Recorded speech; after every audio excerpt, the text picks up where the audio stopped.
สบายดีพ่อแม่พี่น้องข่าวถอยสุกวนพอประกาศเด้อประกาศหาหมาผู้ใหญ่หมาผู้ใหญ่อันไผ่หู้หรือไผ่มีหู้ว่าเป็นไผ่มีซอยแนะนำแน่ก็นางแต่นเนี่ยกำลังปิดประจำเดือนอ่าอ่าหลายคนก็อาจสิถามว่าเอ้าเป็นอย่างหมาผู้ใหญ่เจ้าก็มีเป็นอย่างจังสิไปเซิงสิซอกหมาผู้อื่นมาเซิงก็เหตุผลย้อนว่าแต่เขากับคนละคอกดอกอยู่นี่2 ปีฝ่ายแล้วนี่ เราได้สั่งหมานี่มาเตประเทศเพื่อนบ้านเขา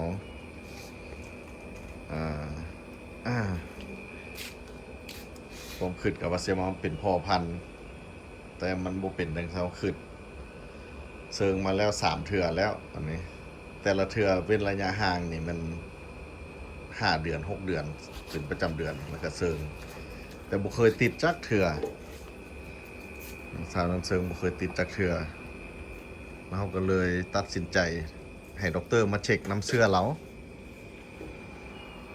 ด็อกเตอร์เช็คน้ำเสื้อด็อกเตอร์ก็ว่ามันมีแต่น้ำซื่อๆมันบ่มีอันอสุจิแปลว่ามีลูกบ่ได้พอจูนี่เขาเคยนางนี่เคยมีลูกมา3 คอกแล้วนางฟ้ามีลูกเธอหนึ่งแล้วเขาเคยออกลูกมาแล้วแต่บัดมาเซิงกับไอ้นี่บ่ติดเลยและด็อกเตอร์เอาน้ำเสื้อไปเช็คเบิ่งบ่มีน้ำเสื้อบ่มีอสุจิว่าซั่นมีแต่น้ำมันซื้อหาบ่มีอันแหลวๆขุ่นๆนะด็อกเตอร์เพิ่นก็แนะนำเพิ่นก็ว่ามันบ่แม่นเขาเจ้าสีดหมันใส่เราบ่ก็ถามเพิ่นว่าสีดหมันแนวใดเพิ่นว่าเขาเจ้าสีดตอนมันยังน้อยหั่นน่ะสีดสแกนหำมันทันบ่ให้มันมีน้ำเสื้อว่าซั่นเขาก็เลยโทรไปถามเจ้าของฟาร์มเพิ่นถามเจ้าของฟาร์มเพิ่นว่าแม่นแนวนั้นแท้บ่ที่เจ้าได้สีดเราเป็นหมันตอนยังน้อยบ่หั่นน่ะเจ้าของฟาร์มเพิ่นก็ว่าเพิ่นบ่ได้สีดว่าซั่นแล้วเพื่อบ่ให้เฮาเป็นการเสียใจเพิ่นสิส่งน้ำเสื้ออันตัวที่เกิดพร้อมเหมือนกับไอ้นี่มาให้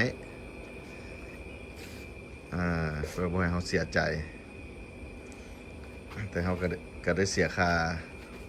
ส่งมาแน่ส่วนหนึ่งแล้วก็เอามานำเสื้อฝากมาแล้วก็เอามาฉีดใส่นางกันแล้วฉีดใส่นางนี่สองมือซ้อนเลยนางฟ้าเดี๋ยวนี้ได้เดือนปลายแล้วกันยังเบิ่งบ่ออกเทื่อว่าเราสิติดก็บ่ติดยังเบิ่งบ่ออกกันยังท่ารุ่นอยู่คันมันเดือน4วันที่12เนี่ยคันลูกบ่ออกก็แปลว่าบ่ติดนี่ก็ได้มาขอประกาศเป็นไผมีหมาผู้ใหญ่หรือว่าฮู้ว่าเป็นไผมีหมาผู้ใหญ่ซอยแนะนำข้าพเจ้าแน่นี่จะเอานางนี่ไปผสมพันธุ์นำแล้วสิแบ่งลูกกันนี่คุณนิกเรากำลังเป็นประจำเดือนเลยนี่นะขอขอบใจเด้อขอบใจล่วงหน้านี่